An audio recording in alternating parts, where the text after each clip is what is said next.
आज 24 सितंबर को बुधवार के दिन हमारी गणधरवाद की यह दूसरी क्लास है। 9वें गणधर अचल प्राता जी का विषय जो है, कर्म कैसे शुभ हो सकता है, कर्म कैसे अशुभ हो सकता है। पुण्य पाप जिसको हमने शुभ अशुभ की संज्ञा दी है, आखिर वो है कि नहीं है। महावीर ये बता रहे हैं कि संपूर्ण संसार जगत के अंदर कर्म शुभ भी है, अशुभ भी। करने वाले पर आधार है, बांधने वाले पर आधार है। क्यों कोई अशुभ बांध रहा है, क्यों कोई शुभ बांध रहा है, या कैसे कोई शुभ बांध रहा है, कैसे कोई अशुभ। इसके लिए हम यहाँ पर देख रहे हैं, दोनों तरफ आपको देखना है। शुभ आश्रव जन्य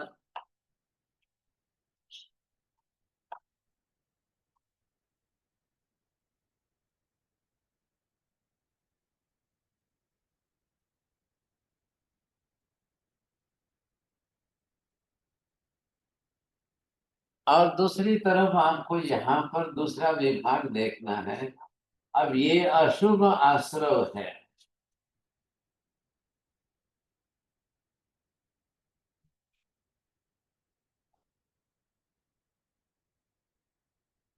जब अशुभ आश्रव जन्य अशुभ कर्म,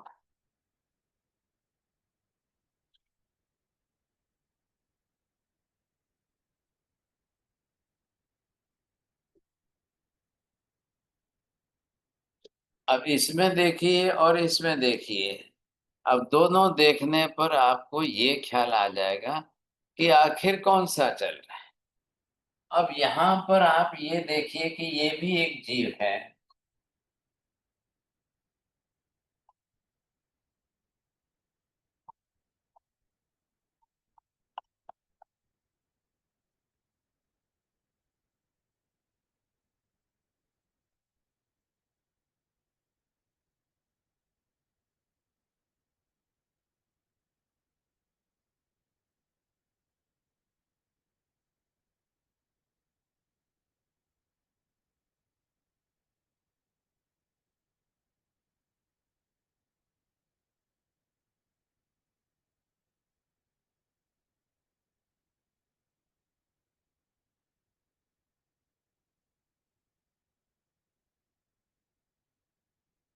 अब यहाँ पर ये जीव जो है, ये इन 42 प्रकार में से आपको ये देखना है इंद्रियाश्रय। क्या नया, इधर आपको देखना है कसाय आश्रय, इधर आपको देखना है अव्रत आश्रय, इधर आप देखेंगे योग आश्रय, और इधर आप देखेंगे क्रियाश्रय।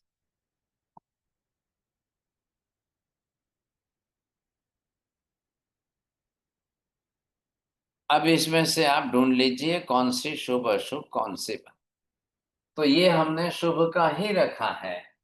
इसमें जो भी करेंगे वो सब शुभ कर्म बांधेंगे। अब जितने तरीके से जो जो शुभ कर्म होते जाएंगे, ये इन्होंने शुभ कर्म बांधे।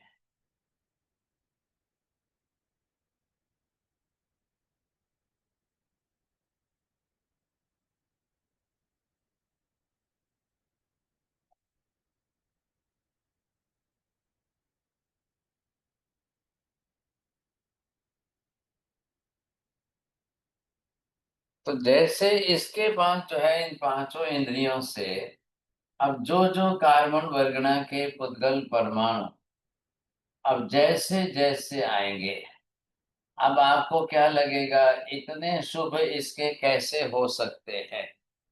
अब इधर दूसरे को देख लो, क्योंकि ये भी है अंदर कर्म तो बांधने वाला, इसका भी काम है। अब ये भाई साहब जो कर रहे हैं, अब ये कर्म बांधने के लिए इन्होंने जो लिया है,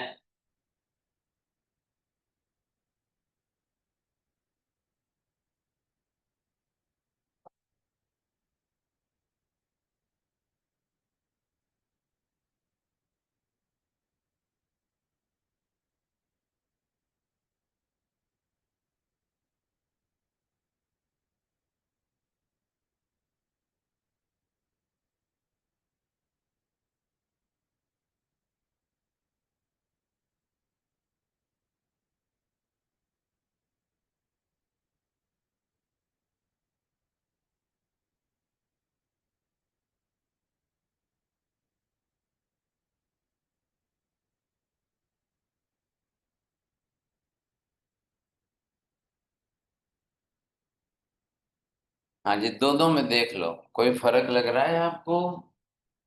अब फर्क किस बात का लग रहा है? अब जिस तरह से ये भाई साहब अपनी तरह से कर्म बांधने जा रहे हैं, इन्होंने जितने कर्म जिस तरीके से बांधे हैं,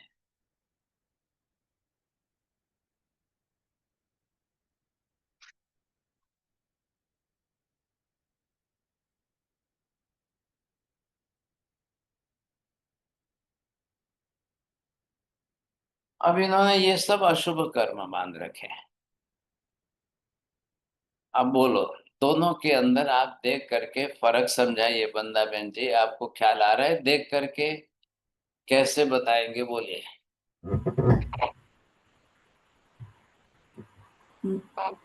महाराज साहब, ये इंद्रियों के कर्म, शुभ कर्म बांध रहे हैं, इंद्रियों को इसने कंट्रोल में रखा हुआ है। इस तरह से इंद्रियों के थ्रू ये शुभ कर्म बांध रहा है। बोलिए अंसा बहन जी, पहले दो चित्र में आप फर्क क्या समझ रहे हो? ये बीच की लाइन ध्यान में रखिए, दो अलग अलग डिवीजन कर रहे हैं।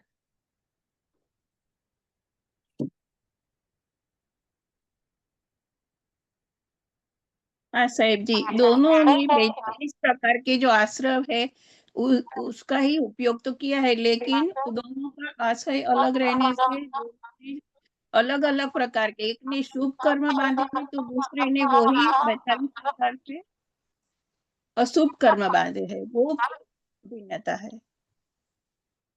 हाँ जी, अब जैन साहब आपको जो है इसके 42 एग्जाम्पल और इसके 42 एग्जाम्पल लिखने हैं। बोलिए कैसे करें? आश्रव सबके लिए एक ही है। आश्रव सिर्फ साधन माध्यम का काम करते हैं, उनका कोई दोष नहीं है। आखिर अंदर जो बंद होगा वो तो आपके अध्यवसाय परिणाम पर बंद है ना। आश्रव तो क्रिया तो करा देंगे सा। ये सभी साधन है, पांच इंद्रिय साधन है, बाहरी साधन है। मन वचन काया के योग तीनों बाहरी साधन है। बाकी के अंदर के आत्मा के साधन है, कसाय और अव्रत आदि क्रिया आदि सब। अब क्रिया में तो 25 प्रकार के अंदर शुभ अशुभ, अंदर की बाहर की सब प्रकार की। अब वो कैसे समझेंगे आप? ये भी है, इसमें इसमें कोई फर्क नहीं है। सेम प्रक्रिया है। 42 प्रकार के आश्रव का उपयोग ये भी कर रहा है, 42 प्रकार के आश्रव का उपयोग ये भी कर रहा है। फर्क कहाँ पर है? ये शुभ कर रहा है, ये अशुभ कर रहा है। इसका शुभ का लक्ष्य है, इसका अशुभ का लक्ष्य है। उद्देश्य ही अलग बनाया है। एक मंदिर में जाकर के भगवान को चांदी के मुकुट चढ़ाता है, दूसरा भाई साहब जाकर के चोरी करके ले आता है, वो ले जाता है। सोचिए, वस्तु वही है, मंदिर वही है, भगवान वही है, चांदी के मुकुट वही है, बस क्रिया दोनों की अलग अलग हो गई। ये भाई साहब सुबह सुबह जाकर मंदिर में चांदी के मुकुट भगवान को चढ़ाते हैं, ये वहां से उठा करके चोरी करके ले जाता है। अब क्या करना बताइए आप, कैसे करना? तो दोनों के, अब इसमें भी अव्रत है आपका, इसमें भी अव्रत है। ये अव्रत कोई घटा रहा है, जितने जितने अव्रत हैं उनको सबको घटाकर, प्रमाण घटा करके बहुत कम कर रहा है। ये ऊपर से जो है बढ़ा रहा है और आचरण कर रहा है, तो वो और कर्म बांधता है, और वो भी अशुभ कर्म बांध रहा है। ये जब शुभ पुण्य उपार्जन कर रहा है तो इसको तो रिजल्ट सुखरूप मिलेगा, इसको अशुभ मिलेगा। बात ये स्पष्ट हो रही। ये ख्याल नहीं रखा तो फिर गड़बड़ हो जाएगी सब पूरी। तो इसमें आप देख रहे हो, अब इसके हर चीज में देखो सब, 42 ही प्रकार के सभी है, ये साधन माध्यम है। वो और कितने कर्म बांधेगा और कैसे कर्म बांधेगा और कितने ज्यादा बांधेगा। अब उसके लिए जब परिणाम उसके विचार ही अशुभ है तो आप क्या करोगे? उसकी क्रिया प्रवृत्ति बर्तन व्यवहार सारा ही सब कुछ अशुभ ही अशुभ चल रहा है। आप कैसे करोगे बताइए? इसने अपनी तरह से, अब आपको लगेगा ये कसाय शुभ कैसे है, ये कोई शुभ होते हैं क्या कभी? जी नहीं। लेकिन वो अगर कल कसाय कम करे, प्रशस्त भाव के कसाय कर रहा है, तो वो भी पुण्य उपार्जन कर रहा है, शुभ हो जाएंगे सब। एक माँ बेटे को भी थप्पड़ मार रही है और एक माँ दूसरे लड़के को नौकर को भी थप्पड़ मार रही है। दोनों के अंदर आसमान जमीन का फंतर है कि बच्चे को बेटे को चोरी की आदत छुड़ाने के लिए थप्पड़ मार रही है। वहां उसके प्रशस्त भाव बन जाते हैं कि राग द्वेष कसायों की तीव्रता इतनी नहीं रहेगी। उधर जब नौकर को मारना है तो वहां की तीव्रता अलग बन जाएगी, वहां के विचार आशय अलग बन जाएंगे, कर्म बांधना उसके लिए अलग हो जाएगा। अब ये प्रक्रिया है, प्रतिदिन प्रति क्षण पूरे संसार के अनंत समस्त जीवों के साथ ये घट रही है, ये हो रही है, चल रहा है ये निमित्त।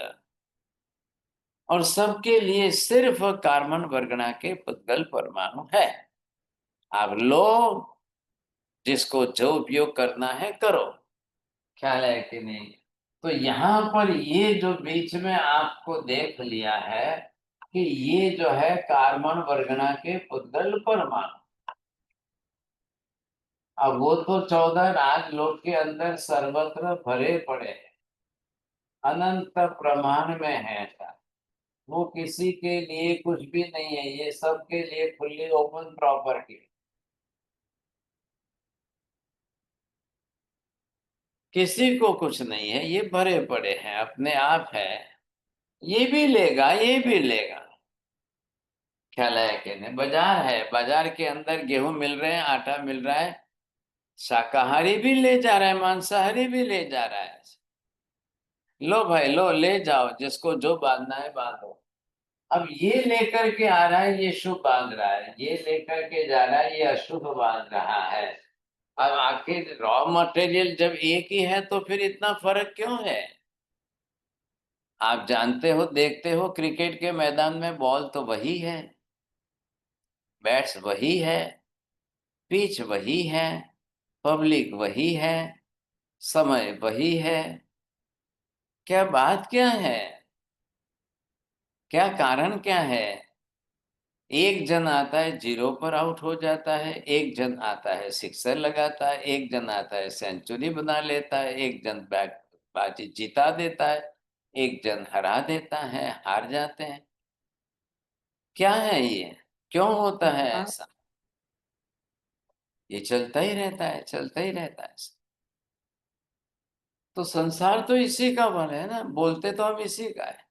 अब जब कर्म आपके अशुभ ही अशुभ बन रहे हैं, अशुभ ही अशुभ बन रहे हैं, फिर कार्बन वर्गणा का तो कोई दोष ही नहीं है। कार्बन वर्गणा तो रॉ मटेरियल के लिए उपलब्ध है।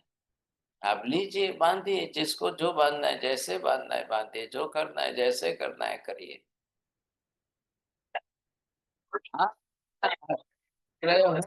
बदल सकते हो, अपना हेतु बदल दोगे तो आपके लिए सुधारणा हो जाएगी। आप अपना आशय नहीं बदलोगे तो नहीं होगा। इसमें आपको देखना है पहले, क्योंकि इसमें भी राग द्वेष कसाय है, इसमें भी राग द्वेष कसाय है। ये राग द्वेष कसाय आपके लिए कैसे बन जाएंगे? प्रशस्त भाव के रक्षक बन जाएंगे। ये राग द्वेष कसाय आपके लिए रक्षक नहीं बनेंगे, फिर भक्षक बन जाएंगे साहब। ये कसाय इस प्रकार से चलेंगे तो आप कैसे करोगे? तो बस ये शुभ पुण्य, इसको अशुभ पाप कहना है। महावीर इतनी सी बात समझा रहे हैं, ख्याल है कि नहीं? लेकिन यहाँ पर तकलीफ ये हो रही है कि इनको समझ में क्यों नहीं आ रहा है। कई बार कई चीजें आप देखिए, अचल प्राता जी की बात नहीं, हमारी भी बात है। एक तरफ अगर हमारी कहीं किसी बात के लिए पकड़ बन गई और वो पकड़ जो है वो मति ज्ञान के कसाय में फिट हो गई, तो बाद में लोग अपनी दृष्टि बदलते ही नहीं है, उसी बात को पकड़ के बैठते हैं। और वो मति ज्ञान की मेमोरी में आ गई तो आज नहीं, कल नहीं, परसों नहीं, जब भी सामने आओगे तो रिपीटेशन उसी का होगा। वही बात वही बात वही उसी तरह का रिपीटेशन चलता रहेगा। कैसे करना बताइए आप, करना कैसे? यही लोगों को समझ में नहीं आ रहा है। करेंगे तो कैसे करेंगे? अब ये बात यहां पर देख लीजिए आप, कर्म बन रहा है, बैठ रहा है, समझ रहे हैं आप? बोलिए। अचल भ्राता जी ने अब इस तरह से अपनी बात में यहां पर आके रुक गए हैं। ये कसाय कैसे शुभ हो सकते हैं, अव्रत कैसे शुभ हो सकते हैं, मन वचन काया योग, ये क्रियाएं सब। अरे भगवान दोनों बात कह रहे हैं कि जो अशुभ है वो अशुभ ही है, जो शुभ है वो शुभ है। तो आप उसको कैसे अशुभ बना सकते हो, कैसे शुभ बना सकते हो? आपकी वृत्ति पर आधार रख रहा है। आपकी वृत्ति किस समय कैसी वृत्ति बन रही है, कितने प्रमाण में कैसी वृत्ति हो रही है, उस पर आधार है। कर्म तो बांधना, इधर देखिए ध्यान, अभी नेजरा की बात नहीं चल रही है, अभी संवर की बात नहीं चल रही है, वो हम अलग से संवर नेजरा के तत्व समझेंगे तब की बात है। यहाँ दोनों जने कर्म बांध रहे हैं, लेकिन सिर्फ वो शुभ और अशुभ कैसे हो सकते हैं, इतना ही प्रश्न अचल भ्राता जी का है। वो इतनी सी बात को स्वीकारने के लिए तैयार नहीं है कि कर्म में क्या शुभ और अशुभ कैसे होता है। उनको ये प्रश्न पूछा गया कि ईश्वर सृष्टि के, संसार के अन्य जीवों को जब सुख दुख देते हैं तो वो कैसे देते हैं फिर? प्रश्न क्या समझ में आ रहा है, बोलो। जैन साहब, आपको प्रश्न ख्याल आया?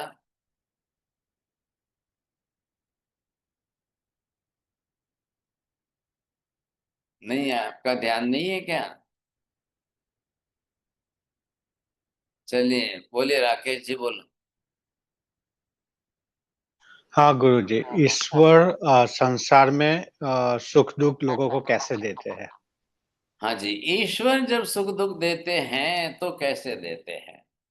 जैन धर्म में जीवों को मिलने वाला सुख दुख का आधार क्या है, और अन्य धर्मों में जब ईश्वर देते हैं तो उनका आधार क्या है? तो उन्होंने तो वहां पर रास्ता निकाल दिया फटाक से। वो तो बोलते हैं भाई ईश्वर की मर्जी, ईश्वर की इच्छा। वहां कोई शुभ अशुभ ये कारण बता ही नहीं रहे। महावीर कह रहे हैं भाई ईश्वर की इच्छा इसके ऊपर सुख देने की क्यों आई, ईश्वर की इच्छा इसके ऊपर दुख देने की क्यों नहीं आई, इसी को दुख क्यों दे रहे हैं, उसको सुख क्यों दे रहे हैं, क्या कारण? तो माँ साहब, सुख दुख देने का मतलब कोई तो बेस होगा उनके हिसाब से, ऐसे वही थोड़ी तो। होगा। हाँ, तो यह कर्मवादी जैन दर्शनकार यही पूछ रहे हैं। आप ये बताइए कि ईश्वर किसी जीव के शुभ कर्म देख करके सुख दे रहा है, ईश्वर किसी जीव के अशुभ कर्म देख करके दुख दे रहा है? तो बहुत अच्छी बात है भी, आपने हमारा प्राथमिक बेसिक रूप में कर्म सत्ता को आपने स्वीकार। बात इतनी सी है कि कर्म सत्ता को आप स्वीकार रहे हो, तो उनको तो ना कहनी है। वो कहते हैं कि नहीं, ऐसा नहीं है, हम कर्म सत्ता नहीं स्वीकार रहे, हम ईश्वर की सत्ता ही स्वीकार रहे हैं। अच्छा चलो भाई साहब, आप ईश्वर की सत्ता को स्वीकार रहे हो तो ये सिद्ध करो कारण कार्य भाव। ईश्वर किसी को तो सुख दे रहा है, किसी को दुख दे रहा है। अब इसका कारण क्या बताएंगे? फिर बाद में वहां जाकर उनके पास ईश्वर इच्छा एक ही शब्द है सर। अब आप एक ही शब्द से सुख को दुख को दोनों को पकड़ रहे हो, तो वहां कारण नहीं बता रहे हो, तो कारण बताने जाए तो कर्म आ जाता है, फिर ईश्वर की इच्छा बलवत्तर नहीं होगी। तो क्या ईश्वर को ये पूछा जाए कि ईश्वर अपनी तरह से सुख देता है तो किसी के कर्म देखता है कि नहीं देखता है? किसी के कर्म देखता है, उसके कर्म देख करके ईश्वर फल देता है। तो ये प्रक्रिया उन्होंने बताई है क्या? ऐसे ऐसे ऐसे कोई भी जीवात्मा कर्म बंद करती है, ये क्यों नहीं बताया? आप समझ गए इस बात को? ईश्वर ने ये कर्म बताया कि नहीं, ये किसने बनाया है, ये कौन, ये कैसे कर्म बांध रहे हैं, किसने ऐसे कर्म बांधे हैं कि नहीं बांधे हैं, ये क्यों नहीं बता रहे? अब कर्म बने तो कर्म तो ऐसे बनेंगे, ईश्वर अपनी तरफ से कर्म बनाकर किसी के अकाउंट में खाते में भेज नहीं देता है। महावीर ये कह रहे हैं कि जीव स्वयं अपनी स्व इच्छा से ही शुभ या अशुभ कर्म बनाएगा। यहाँ ईश्वर बीच में आते ही नहीं है, ये बात स्पष्ट हो गई सर।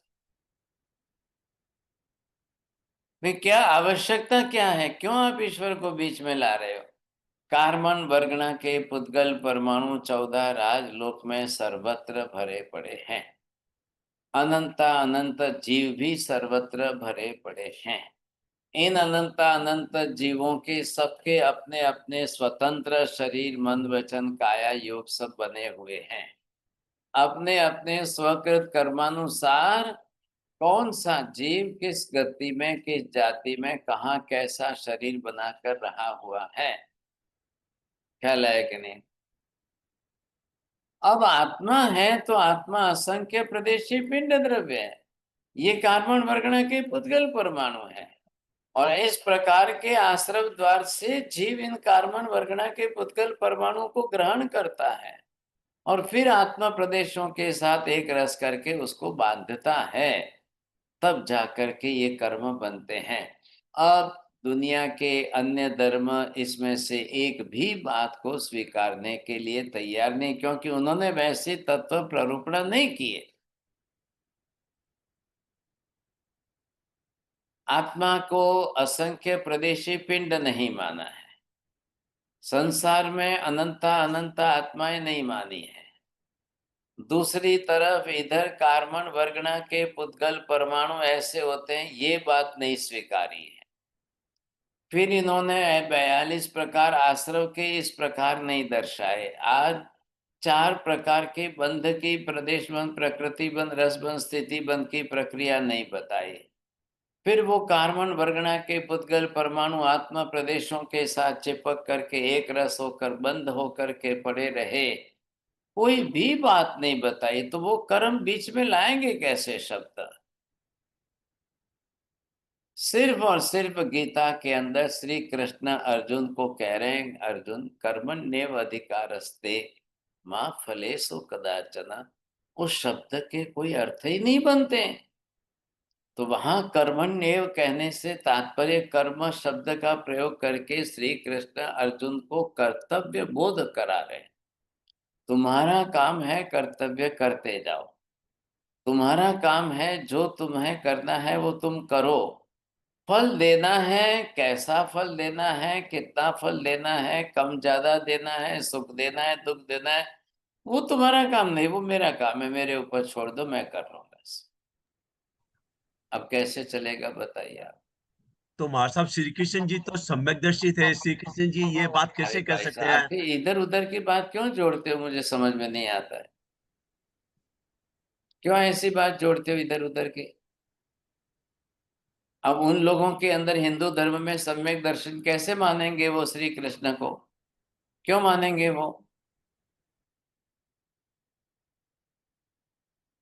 वो सम्यक दृष्टि मान ले तो फिर सवाल ही कहाँ खड़ा हो जाएगा। वैसे अभी उनके लिए वो श्री कृष्ण जो महाभारत के युद्ध के मैदान में है, वो वहां उस हिसाब से वहां पर बात कर रहे हैं। तो अब वहां पर तो एक भी बात श्री कृष्ण ये बोल ही नहीं रहे। जिस श्री कृष्ण ने कर्मण्येव शब्द से कर्म शब्द का उच्चार करके बात बताई, वही श्री कृष्ण बाकी के आत्म प्रदेश, असंख्य प्रदेश, कार्बन वर्गना, पुद्गल परमाणु, अनंत परमाणु, आश्रव भेद, बंध की प्रक्रिया, ये सारी बात कुछ भी नहीं कर रहे हैं। एक भी बात नहीं करे, इसमें से एक शब्द नहीं ले रहे हैं। तो फिर वो दूसरे जीवों को कर्म बंध का स्वरूप कैसे समझाएंगे, और वो अपने हाथ में किसी को उसका फल देने का अधिकार कैसे लेंगे? महावीर क्या कह रहे हैं पहले समझिए आप। महावीर कह रहे हैं भाई, आपको सुख दुख देने के लिए किसी देवताओं की, किसी ईश्वर की, किसी की आवश्यकता नहीं है। आपके शुभ कर्म द्वारा बांधे, अशुभ आश्रव द्वारा बांधे हुए शुभ कर्म आपके आत्मा के स्टॉक में पड़े हैं, वो अपने आप ही आपको फल देगा। जिन जीवों ने अशुभ कर्म किया है, उनकी आत्मा में वैसे अशुभ कर्म स्टॉक में पड़े हैं, कल उनका उदय आएगा, उनको अशुभ कर्म दुख रूप में फल मिलेगा। बस उनको वहां उनके हिसाब से फल मिलेगा। अब कहाँ ईश्वर बीच में आया? ईश्वर को बीच में आने की आवश्यकता ही नहीं रहती है। ये बात हिंदू लोग स्वीकारने के लिए तैयार नहीं है। अगर वो हिंदू लोग अगर इस बात को अगर स्वीकार ले, तो उनके हिसाब से वहां ईश्वर की सारी व्यवस्था, ईश्वर का सारा काम सब उड़ जाता है। फिर ईश्वर क्या करेगा? वो ये कह रहे हैं कि हमारा ईश्वर तो निकम्मा हो गया, निरर्थक हो गया। जीव खुद ही कर्म बांध रहा है, उसी के कर्म उदय में आ रहे हैं, उसी को समय पर अपने कर्मों के द्वारा ही सुख दुख मिलेगा। तो ईश्वर की जरूर कहाँ है? ईश्वर कहाँ बीच में आया? जैनों ने इस शब्द का प्रयोग किया कि इसमें कहीं ईश्वर बीच में नहीं आ रहे हैं। कहीं पर भी ईश्वर को बीच में आवश्यकता ही नहीं है आने की बीच में। वो जीव अपनी तरह से, क्योंकि वो आत्मा भी ज्ञान दर्शनवान ही है, बस मोहनीय कर्म से ज्यादा ग्रस्त है, वो राग द्वेष करके कर्म बांध रही है, तो उसी के आत्मा प्रदेशों पर कार्बन वर्गना के पुद्गल परमाणु चिपकेंगे, शुभ अशुभ कर्म बंधेंगे। जो बंधेगा उसका समय रहेगा, वो समय रहने पर कर्म उदय में आएगा, सुख दुख का फल मिलेगा, वो जीव भोगेगा। कहाँ ईश्वर बीच में आया? तब जाकर के हिंदू धर्म वाले जैनों को पूछते हैं, तुम्हें ईश्वर की जरूरत नहीं है? जैनों ने कहा, भाई साहब, हमारे लिए कैसे ईश्वर की जरूरत है वो हम बता देते हैं। आप, हम ईश्वर को सिर्फ आराधना उपासना के रूप में उपास्य तत्व रखना चाहते हैं।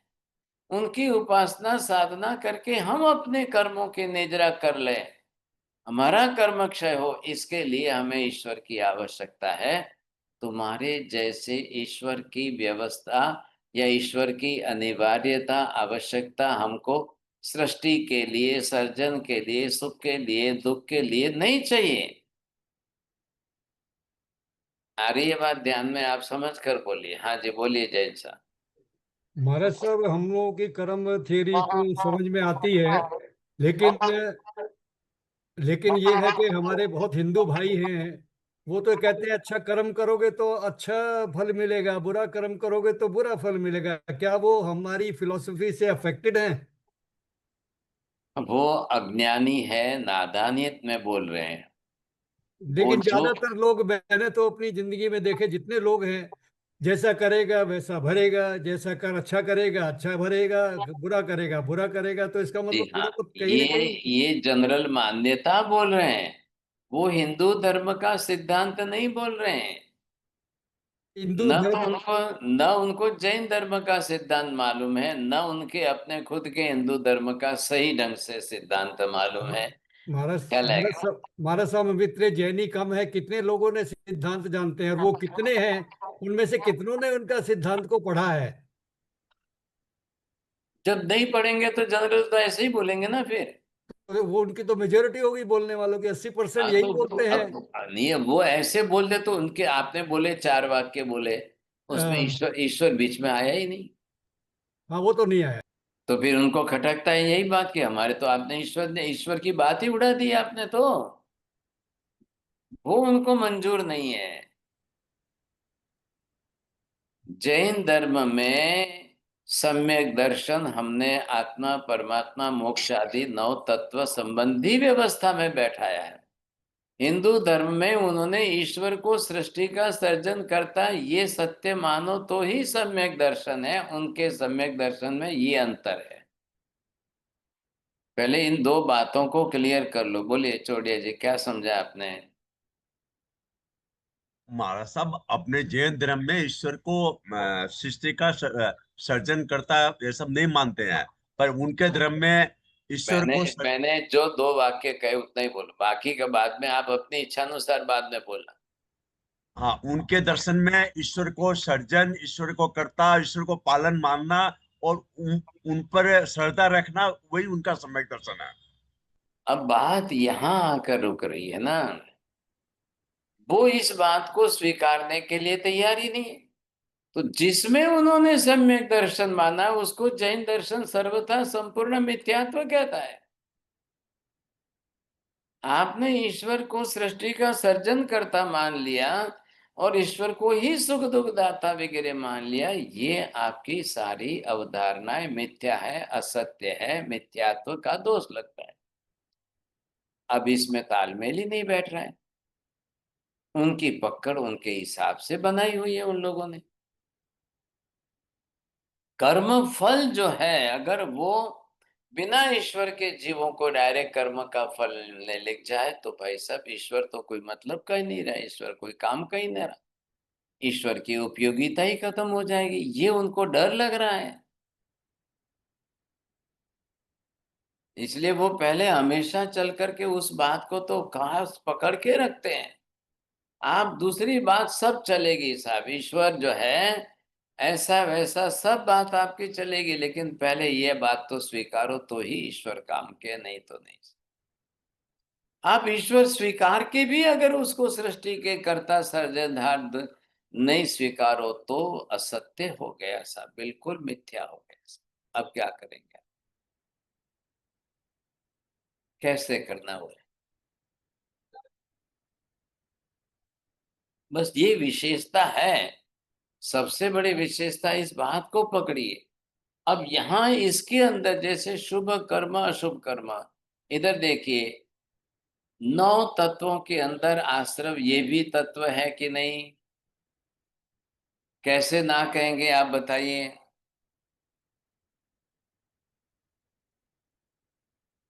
ये भी तत्व ही है ना, ना कैसे कहेंगे? आप 9 तत्वों को स्वीकारने की बात कर रहे हो तो ये भी तत्व आश्रव भी स्वीकारिए। आश्रव के अंदर क्या हो रहा है, क्या है आश्रव के अंदर?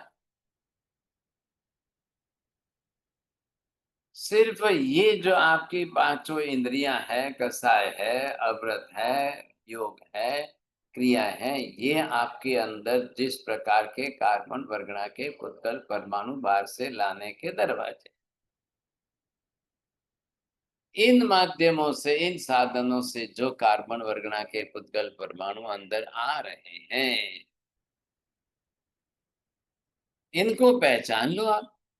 अब आ रहे हैं कि मैं खुद ला रहा हूं, भाषा हमें बनानी है। अपने आप चलाकर आ नहीं रहे, मैं खींच करके अंदर ला रहा हूं, और मैं ही खींच करके अंदर ला करके मैं ही आत्मा के साथ उसको कर्म के रूप में बांध रहा हूं। ये बात मेरी मुख्य है सब। अब बताइए मुझे कर्म का बंध हो रहा है कि नहीं हो रहा है? ये पहली बात ध्यान रखो, ये आश्रव सिर्फ क्रियात्मक है, साधन माध्यम के रूप में है, आगे इसके बाद बंद होना ही होना है। दूध में शक्कर का डालना ये आश्रव है, लेकिन शक्कर पिघल करके दूध का मीठा बनना ये बंध तत्व है। बोलो राजेंद्र काका, समझाए छे बात? जी साहब जी।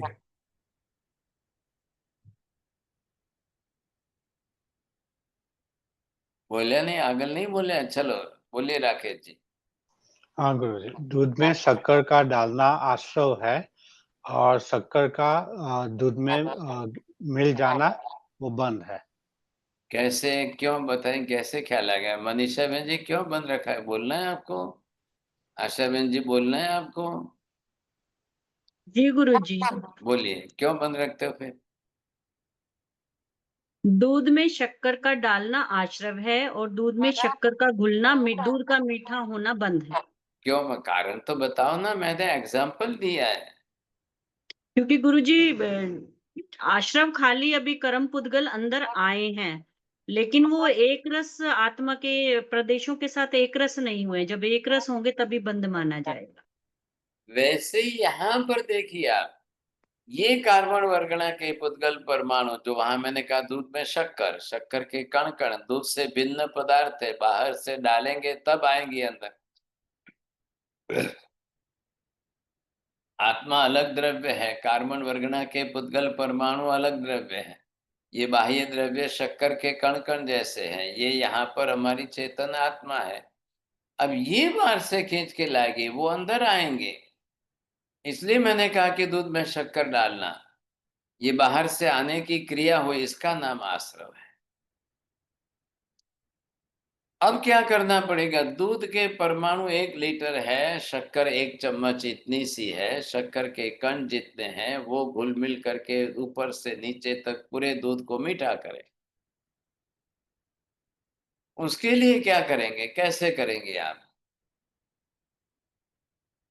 तो वहां आपके पास वो लक्ष्य है।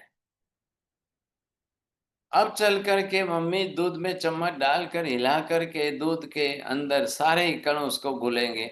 शक्कर, उसके गुणधर्म, धर्म क्या है? पिघलने का धर्म शक्कर के कण का है। वो जैसे जैसे पिघलते जाएंगे तो उसके मिठास के परमाणु वो चारों तरफ दूध के अंदर घुलते जाएंगे, मिलते जाएंगे, एक रस होते जाएंगे। ठीक यही प्रक्रिया यहाँ हो रही है। ये कार्बन वर्गणा के पुद्गल परमाणु, इनके अंदर ये प्रॉपर्टी है कि वो आत्मा प्रदेशों के साथ घुल करके एक रस बन जाए। अगर हमने शक्कर की जगह पर रेती डाली होती तो रेती डिजोल्व नहीं होती है। रेती के अंदर मिठास नहीं है, वो दूध को मीठा कर ही नहीं सकती है, वो खुद घुलने को ही तैयार नहीं है, वो ऐसे की ऐसे ही पड़ी रहेगी, समझे?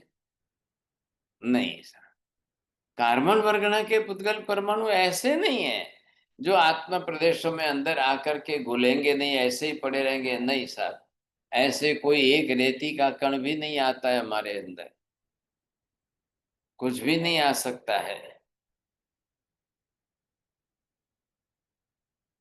तो जो आएंगे वो तो आत्मा खुद ही कार्बन वर्गणा के पुद्गल परमाणु ग्रहण करने वाले, वही लेने वाले। अब वो जो अंदर आएंगे, जो अंदर लेंगे, समझे? अब उसको ध्यान रखना है, आत्म प्रदेशों के साथ एक रस करके उसको बांधना कैसे है,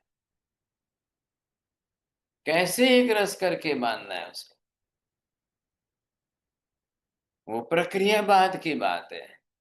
बंद होगा तब वो शुभ गिना जाएगा, अशुभ गिना जाएगा, कि आश्रय होगा तब वो शुभ अशुभ गिना जाएगा? दो में से क्या लग रहा है आपको? बोलो दीपिका बहन जी, बोलो।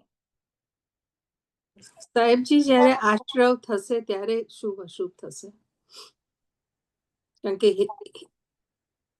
કારણ કે આત્માએ હેતુ નક્કી કર્યો છે કે હું સાકર લેવું કે રેતી લઉં. બોલો માજી, તમને શું લાગે છે, આશ્રમમાં શુભ અશુભ નો ભેદ પડશે કે બંધ થશે ત્યારે શુભ અશુભ કહેવાશે? બંધ થશે ત્યારે। लो चलो, अब आपको क्या बोलना है? हंसा बहन जी बोलो। साहिब जी, मुझे तो लगता है आश्रव होगा तभी तय हो ही जाएगा कि शुभ है क्या शुभ है। चलो अब ये चोड़िया जी न्याय दो सबको। आप तो फरमा रहे थे कि जैसे जैसे आप आदमी का उद्देश्य होगा, नियत होगी, उसी हिसाब से आश्रम, शुभाश्रम और अशुभ आश्रम होता है। आपको क्या कहना है, आश्रम में ही शुभ अशुभ का भेद हो गया या बंद होने के बाद शुभ अशुभ कहोगे आप? बस इसको पहले ध्यान में रखो। प्रश्न क्या है, बोलिए मनीषा बहन जी, बोलो। आश्रम में ही शुभ अशुभ का भेद हो गया कि बंध में शुभ अशुभ का भेद होगा? मुझे तो गुरुजी बंध में लग रहा है। अच्छा, बोलो काका, राजेंद्र काका।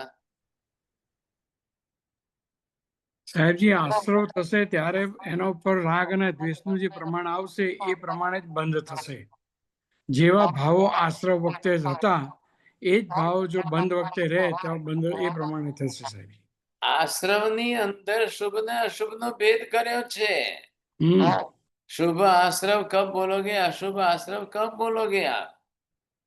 मंदिर में भगवान को मुकुट चढ़ा रहा है शुभ आश्रव, चोरी करके ले जा रहा है अशुभ आश्रव। पहले उसकी क्रिया के अंदर ही शुभ अशुभ का पर्दा आपको फर्द ख्याल आ जाएगा। कोई भी क्रिया किसी को भी देख लो, मैंने बताया था कि अंधे आदमी को कोई 5 रुपए दे रहा है, वो देने की क्रिया वही है शुभ आश्रव की, वही उसका परिणाम जो है वो शुभ ही क्रिया कर रहा है। अब दूसरा आकर के अंधे का फायदा उठा करके पैसे ले जा रहा है, भाई साहब वो वही गलत कर रहा है, पहले ही उसका अशुभ बन गया। तो इसमें अगर आप शुभ अशुभ भेद करो, अब ये कौन सी क्रिया, ध्यान रखें, ये अंदर जाकर देखने की क्रिया नहीं है, ये आश्रव की क्रिया बाहर होने वाली क्रिया है। बंध की क्रिया अंदर होती है, आश्रव बाहर होने से। बोले राकेश जी, कैसे सिद्ध करेंगे आप? गुरुजी ख्याल नहीं आया मुझे। अरे भाई साहब, बाहर से दूध पीना ये बाहर की प्रक्रिया है, रसगुल्ला खाना बाहर का द्रव्य है, ख्याल आएगा। अब वो अंदर डाइजेस्ट होकर के हमारे अंदर एनर्जी शक्ति में कन्वर्ट होवे, ये तो अंदर होगा ना, ये आत्म प्रदेशों के साथ अंदर जा करके होगा। बाहर तो आपने वस्तु लाई, खाई, आपने देख लिया, साधन सामग्री बाहर ही है। સાહેબજી આપણે આશ્રવ વખતે જે ધ ચોઇસ જે કરીએ સાહેબજી, આપે જે કીધું સાકર નાખવી છે દૂધમાં કે મીઠું નાખવું છે, એ ક્રિયા કરતી વખતે જે ચોઇસ કરીએ આપણે સાહેબજી, આશ્રવની ક્રિયા, એટલે પહેલા તો આપણે એ આવે ને આશ્રવ ક્રિયા, તમે ડિસાઈડ કરો છો મને શું કરવું છે। हाँ, तो आश्रव की क्रिया प्रवृत्ति करने के लिए ही आपको वहां पर, क्योंकि मन वचन काया के तीनों हेतु साधन है। अब इन दो के बीच में पर्दे का अंतर कितना है, इधर आप देखिए कि इस तरफ आश्रव है, इधर बंद है। अब इधर से आपको इधर आने में देर कितनी लगेगी? તમે 100 થી કપડું સીવો છો કે દોરાથી કપડું સીવાય છે?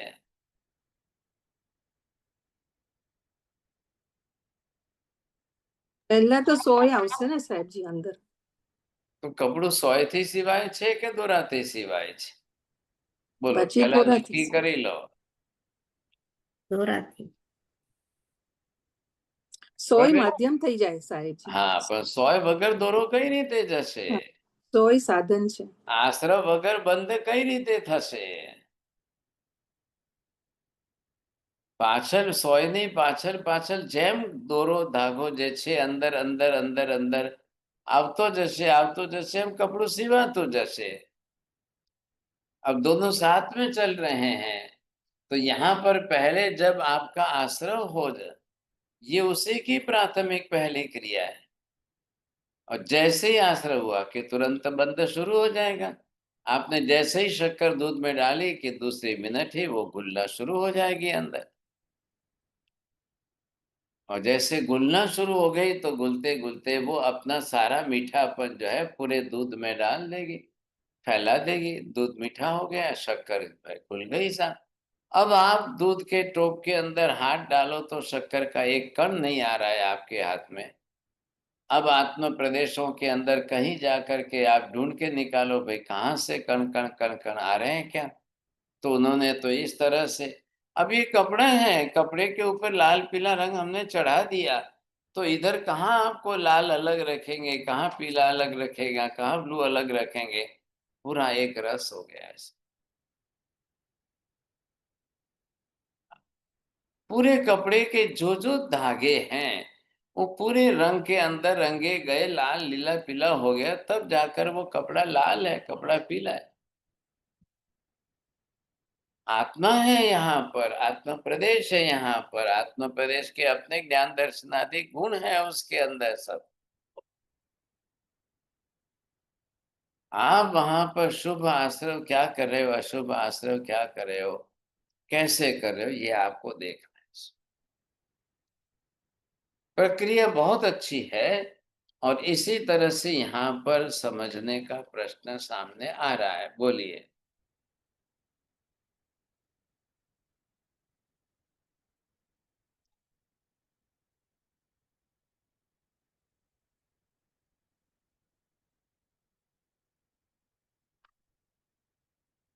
हाँ जी बोलिए, आपके लिए प्रश्न रखा, समय रखा है।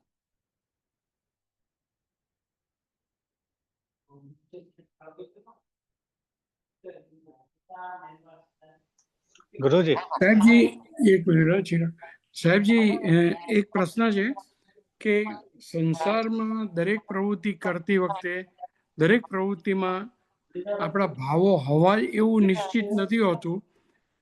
ભાવ વગર પણ ઘણી બધી ક્રિયાઓ થઈ શકે છે. એને આશ્રવમાં કેવી રીતે કેવી રીતે આશ્રવ થઈ શકે અને કેવી રીતે બંધ થાય? फिर वही है, નિર્લેપ ભાવથી જ રહેતા હોઈએ.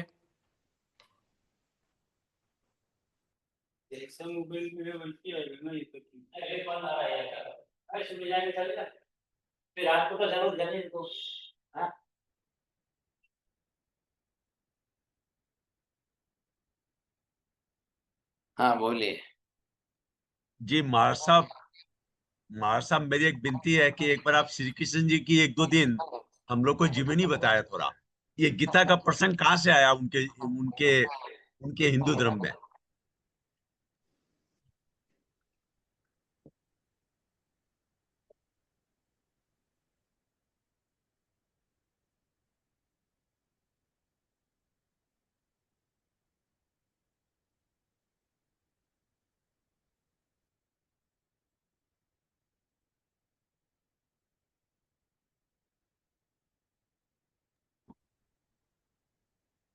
ठीक है, वो तो कहाँ से आया, देखिए वहां पर गीता के अंदर श्री कृष्ण के द्वारा सब बातें बैठाई गई है, ख्याल है कि नहीं। तो ये जिस तरह से लिखा गया है, जिस स्वरूप को दर्शाया गया है, ख्याल है कि नहीं। क्योंकि वहां अगर वैसा कर्म शास्त्र वो मानते तो सारी प्रक्रिया बता। अब सारी प्रक्रिया तो उनके पास है नहीं सब में, अब क्या करेंगे आप। तो महाराज साहब आजकल क्या हो गया, जैन आदमी भी अपने घर में गीता रखने लगे हैं, गीता पढ़ते हैं ज्यादा। देखो समझ नहीं है तो आप उनको जैन क्यों कहते, वो जैन खाली माँ बाप के कारण जैन है, ख्याल है कि नहीं। खाली माँ बाप के कारण आप उसको जैन के व्यवहार नहीं से जैन है, बाकी जी तो उसको जैन कहना भी कैसे, जब ये समझ आए तब आप उसको जैन कहिए ना। जी महाराज साहब जी। बोलिए राकेश जी। साहिब जी, कषाय आश्रम में आपने 16 प्रकार के बताए हैं, तो प्रशस्त्र भाव कौन कौन से होंगे और दूसरी तरफ अप्रशस्त्र भाव आएंगे? माँ बेटे को थप्पड़ मार रही है, इसमें प्रशस्त भाव का कसा है, ख्याल है। आतंकवादी दूसरे को गोली मार रहा है, वहां प्रशस्त नहीं है, वहां अप्रशस्त ही है। तो उसको हिंसा का पाप लगा है, माँ को हिंसा का पाप नहीं लग रहा है। माँ को तो ऊपर से सुबह कर्म है, बेटे की आदत सुधार रही है माँ, ये फायदा हुआ कि नहीं। तो ये 16 भाव किस प्रकार के होंगे? सभी सब अलग, कोई 16 तो खाली कसाई की मात्रा है ना, अनंतानुबंधी अप्रत्यक्ष है नहीं, तो खाली उस परसेंटेज मात्रा पर है। छामी दुखम सच मतेन वंदामि सच। गुरुजी हाँ बोलो। ऐसा कुछ कर सकते हैं हम कि निरंतर हमारा शुभ ही आश्रव हो और अशुभ आश्रव हो ही नहीं? हाँ बिल्कुल बिल्कुल हो सकता है, नहीं क्यों हो सकता है। आप नक्की करो, निश्चय करो तो सब शुभ ही शुभ होगा। फिर अगली बार वो भी चर्चा करेंगे सब। नमो हरिहंतानम, नमो सिद्धानम, नमो आयर्यानम, नमो वज्रायानम, नमो लोए सब्ब साहुणम, एषु पंच नमोकारो सब्ब पाप प्रणाशनो, मंगलानं च सव्येसिं परमं हरये मंगलम्। मंगलम भगवान वीरो, मंगलम गौतम प्रभु, मंगलम स्थूलिभद्राढ्य जयदधर्मस्तु, मंगलम चत्तारि मंगलम अरिहंता, मंगलम सिद्धा, मंगलम साहु, मंगलम केवली पन्नतो धम्मो, मंगलम चत्तारि लोकोत्तम, अरिहंता लोकोत्तम, सिद्धा लोकोत्तम, साहु लोकोत्तम, केवली पन्नतो धम्मो लोकोत्तम, चत्तारि शरणं प्रवज्जामि, अरिहन्ते शरणं प्रवज्जामि, सिद्धे शरणं प्रवज्जामि, साहु शरणं प्रवज्जामि, केवले पन्नतं धम्मं शरणं प्रवज्जामि। सर्वमङ्गलमाङ्गल्यं सर्वकल्याणकारणं, प्रधानं सर्वधर्माणां, जयनं जयति शासनम्।